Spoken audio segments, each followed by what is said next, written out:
کو بتانے جا رہا ہوں سورہ کہف اور اس کی آیت نمبر 10 ہے. اچھا جی اچھا یہ جو دعا ہے نا یہ معلوم ہے کن لوگوں کی ہے؟ یہ دعا اصحاب کہف کی ہے. اچھا جی جی جی جی جی جی. اور میں مختصراً عرض کروں اس کے پس منظر میں کہ اصحاب کہف عیسیٰ علیہ السلام کے بعد جب کچھ دور گزر گیا ٹھیک ہے تو ایک دقیانوس بادشاہ تھا, بڑا ظالم تھا.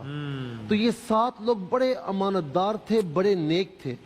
تو انہوں نے کیا کیا کہ اس کے ظلم و ستم سے تنگ آ کر ہجرت کی اور ہجرت کر کے ایک غار میں آ کر پناہ لی اور اللہ تبارک و تعالی نے اس غار میں انہیں وفات دے دی. اللہ اکبر. اور وسیم بھائی 10 سال 20 سال 30 سال نہیں, یہ 300 سال تک اس غار میں سوتے رہے. 3 صدیاں سوتے رہے. برحال اس دقیانوس بادشاہ نے آ کر وہاں دیوار چن دی اور جس کو چننے کا حکم دیا تھا وہ ایک بڑا نیک شخص تھا. اس نے ان سب کے نام پورا واقعہ ایک تختی پر لکھا, کندہ کروایا اور وہاں پر دفنا دی.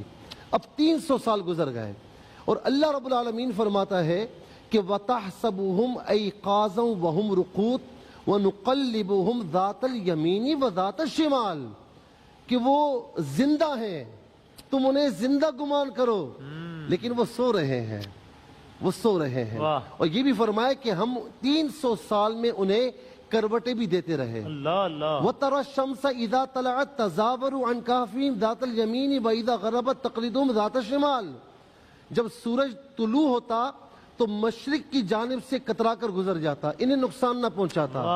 اور جب سورج غروب ہوتا تو مغرب کی جانب سے کترا کر گزر جاتا, انہیں نقصان نہ پہنچاتا. اور خوشگوار ہوائیں انہیں پہنچتی رہی 300 سال تک. اب جاگے, اور جس دور میں یہ جاگے وہ دور بیدروس بادشاہ کا تھا, بڑا نیک تھا وہ. صحیح ہے. اب جب یملیخا کو انہوں نے بھیجا مارکیٹ جاؤ ذرا روٹی تو لے کر آؤ. یملیخا ان 7 میں سے ایک تھا. جی جی جی. صحیح ہے. اچھا یہ صبح فجر کے وقت یہ واقعہ درپیش ہوا. صحیح ہے. اور غروب آفتاب کے وقت یہ جاگے. صحیح ہے. یہ سمجھ رہے ہیں کہ صبح سوئے شام میں اٹھ گئے اور شام کو اٹھ گئے.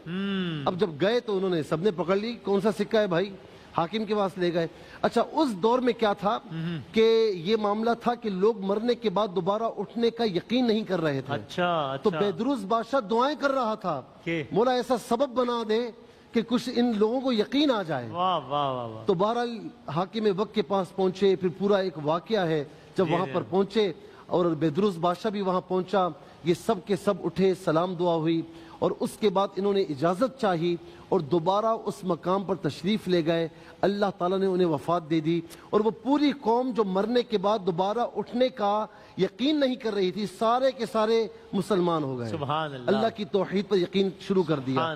تو یہ ان کی دعا ہے کہ جب یہ یعنی وہاں سے فرار ہوئے تھے, ہجرت اختیار کی تھی, غار میں آئے, کوئی پناہ نہیں تھی, کوئی دیکھنے والا نہیں تھا اور ان کے ساتھ ایک کتا بھی تھا وَكَلْبُهُمْ. تو انہوں نے یہ دعا کی, بسم اللہ الرحمن الرحیم. یہ دعا میں آپ کو بتا رہا ہوں.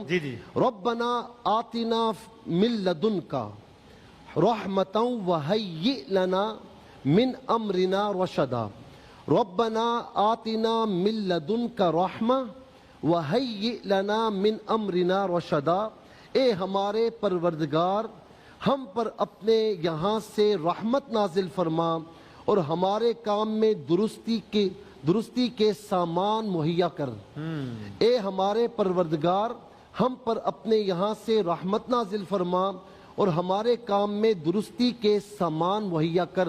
یہ دعا صبح و شام جو ہے وہ نمازوں کی پابندی کے ساتھ صبح و شام یہ 11 مرتبہ پڑھ لیں تو انشاءاللہ آپ کے کاموں میں اللہ تعالیٰ آپ کو صحیح راستہ عطا فرمائے گا. اور یہ جن کے بھی کوئی کام اٹکے ہوئے ہوں, کوئی راستہ سجائی نہ دے رہا ہو, تو یہ سب کے لیے ہے, خاص ان کے لیے میں نے بتایا, لیکن یہ سب کے لیے انشاءاللہ کوئی بھی کر سکتا ہے. اور دوسرا وظیفہ نور اور ہادی. نور کا معنی روشنی, ہادی کا معنی ہدایت دینے والا. اچھا راستہ ہو روشنی نہ ہو, روشنی ہو راستہ نہ ہو, تو یا نور یا ہادی. یہ آپ صبح کے وقت 33 بار پڑھ لیں, اول آخر 3 بار درود شریف کے ساتھ, تو انشاءاللہ کرم ہوگا. اور آخر میں ایک بات کہوں, وَقَلْبُهُمْ بَاسِطٌ ذِرَاعَيْهِ بِالْوَسِيدِ. جب کتا ان کے ساتھ ہونے لگا نا تو کہا تو شور مچائے گا. اسے زبان حال سے کہا نہیں, وعدہ کرتا ہوں شور نہیں مچاؤں گا. قرآن کہتا ہے کہ وَقَلْبُهُمْ بَاسِطٌ ذِرَاعَيْهِ بِالْوَسِيدِ.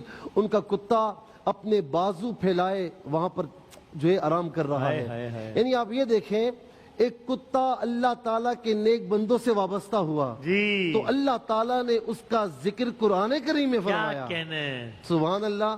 اگر ہم اپنے آپ کو سیدہ فاطمہ سے، اپنے آپ کو صحابہ کرام سے، اپنے آپ کو اولیاء کاملین سے، خواجہ صاحب سے، غوث اعظم سے اگر منسوب کریں گے تو انشاءاللہ ہمارا بیڑا پار نہیں کیا ہوگا. کہنے. واہ اللہ واہ.